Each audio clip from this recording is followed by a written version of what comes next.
Айхан Бөкейханов атындағы нөмірі 1 гимназияның оқушылары. Абай Құнанбаевтың 175 жылдығына арналған челленджімізді Тараз қаласы әкімдігінің білім бөлімінің барша білім ордаларына табыстаймыз. Естігенді ұмытпастыққа 4 түрлі себеп бар. Әуелі, көкірегі байлаулы берік болмақ керек. Екінші, сол нәрсені естігенде, я көргенде ғибрат алу керек. Көңілденіп, тұжынып, ынтамен ұғу керек. Үшінші, сол нәрсені ішінен бірнеше уақыт қайтарып ойланып, көңілге бекіту керек. Төртінші, ой кеселі нәрселерден қашық болу керек. Егер бір сәт бола қалса, салынбау керек. Ой кеселдері: уайымсыз салғырттық, ойыншы күлкішілдік, я бір қайғыға салыну, я бір нәрсеге құмарлық пайда болу секілді. Бұл 4 нәрсе күллі ақыл мен ғылымды тоздыратығын нәрселер. Көңіл құсы қиқылжыр шантарапқа, адам ойы түрленіп ауған шақта. Салған ән көлеңкесі сол көңілдің, таттысына бөлесін ұлғылаққа. Шырқап, қалқып, сорғалап тамылжиды, жүрек тербеп оятар бастамайды. Бұл дүниенің ләззаты бәрі сонда, ойсыз құлақ алма сондай сыйды. Ұйықтап жатқан жүректі ән оятар, үннің тәтті оралған мән оятар. Кейі зауық, кейі мұң дертін қозғап, жас балаша көңілді жақсы болар. Адам аз мұны біліп ән саларлық, тыңдаушы да аз ола нен бақыра аларлық. Мұнмен шыққан оралған тәтті үнге, жылы жүрек қайда бар қозғаларлық. Көбінесе ән басы келеді ащы, келік тыңда деп өзгеге болар басшы. Керім толғап тауысар қаңғыр күңгір, сол жеріне ойынмен аралашы. Әннің де естісі бар, есері бар, тыңдаушының құлағын кесері бар. Ақылдының сөзіндей ойлы күйді, тыңдағанда көңілдің өсері бар. Білімдіден аяман сөздің майын, ал төлеммен білдірдім әннің жайын. Ездің басы қаңғырсын ердің көңілі, жаңғырсын деп ойладым айтқан сайын. Көкірегінде оты бар ойладамға, бұл сөзімнің сөйледі тұрар дайын.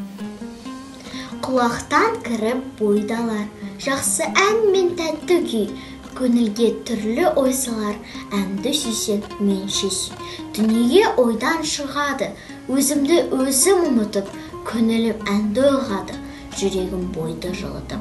Аңсаған шөлге су тапса, бас қоймайма бастауға, біреу түртсе я қақса, бой тоқтамас жасқауға. Бір күйгізіп, сүйгізіп, ескі өмірді тіргізер, өмір тонын күйгізіп, жоқты барқып жүргізер. Сенбе жұртқа тұрса да қанша мақтап, әуретеді ішіне қулық сақтап. Өзіңе сен өзіңді алып шығар, еңбегіңмен ақыл екі жақтап. Өзіңді сенгіштікпен әуре етпе, құмарпаз боп мақтанды қуып кетпе. Жұртпен бірге өзіңді қоса алдасып, салпылдап сағым қуған бойын етпе. Қайғы келсе қарсы тұр, құлай берме, қызық келсе қызықпа, оңғақ керме. Жүрегіңе сүңгіде, түбін көзде, сонан тапқан шын асыл тастай көл. Мен жазбаймын өлеңді ермек үшін, жоқ барды ертегіні телмек үшін. Көкірегі сезімді, тіл орамды, жазды мүлкі жастарға бермек үшін. Бұл сөзді тасыр ұқпас, талап тұғар, көңілінің көз ашық сергек үшін. Түзу кел, қисық қанар қырын келмей, сыртын танып іс бітпес сырын көрмей. Шу дегенде құлағын тосан сыйды, өскен соң мұндай сөзді бұрын көрмей.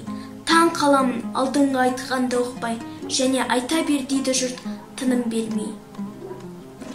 Сөз айттым, әзірет әлі айда қарсыз, мұнда жоқ алтын ек, сарала қыз. Кәрілікті жамандап өлім тілеп, болсын деген жерім жоқ жігіт арсыз. Әсіре қызыл емес деп жиренбеңіз, түбі терең сөз артық бір байқайсыз.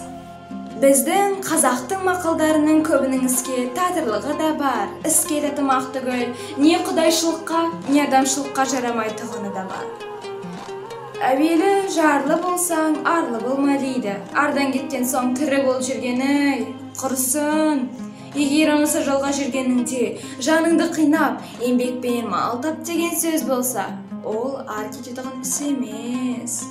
Тыныш жатып, көзін сатып, біреуден тіленбей жанын қарманып, адал еңбекпен мал іздемек, ол арлы адамның ісі. Қалауын тапса қар жанады, сұрауын тапса адам баласының бермейтіні жоқ деген ең барып тұрған Құдай ұрған сөз осы. Сұрауын табам, қалауын табамын деп қорлықпен өмір өткізгенше, малды не жерден сұрау керек, не аққан терден сұрау керек қой. Атың шықпаса, жер өрте дейді. Жер өртеп шығған аттың несі мұрат? 100 күн атан болғанша, бір күн бура бол дейді.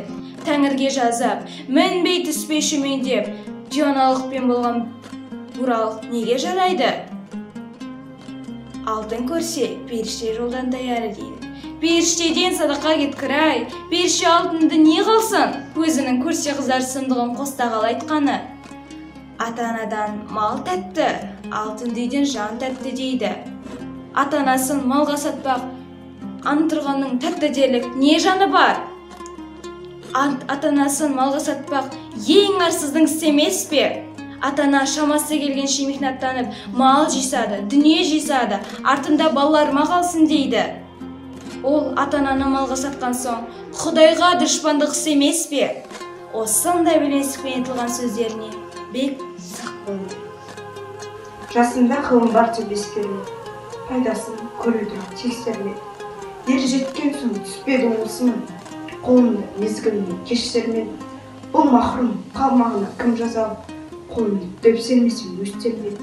Адамның бір қызығы бала деген, баланы оқытуды жеп көрмен. Баланы медресеге білдеп бәрін, қызмет қылсын жиналсын деп бермен. Өзімде басқа шалып тұс көрлерім, қазаққа қарай сөзге дес бермен. Еңбегімді білерлік еш адам жоқ, түбінде тыныш жүргенді теріс көрмен. Интернатта оқып жүр, талай қазақ баласы, жаңа өспірім көкірім, бәйне қолдан саласы. Балан закон білді деп, қонар ата-анасы, ойында жоқ олардың шариғатқа шаласы. Орыс тілі жазу, білсем деген таласы, прошение жазуға тырыса, күлсе шамасы. Ақ киімді, денілі, ақ сақалды, соқыр мұңқау танымастыры жанды.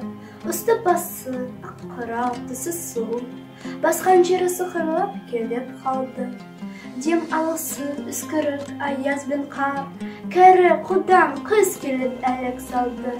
Үшпадай бір күн үйден оқышыр айтты, аяз бенен көзарып ажарланды. Бұлтай, қасы жауып екі көзін, басын селіксеп қар жауып мазамды алды. Бұрындай бұр, сақ етіп долдалғанда, алты қанат ақыртап бейшек.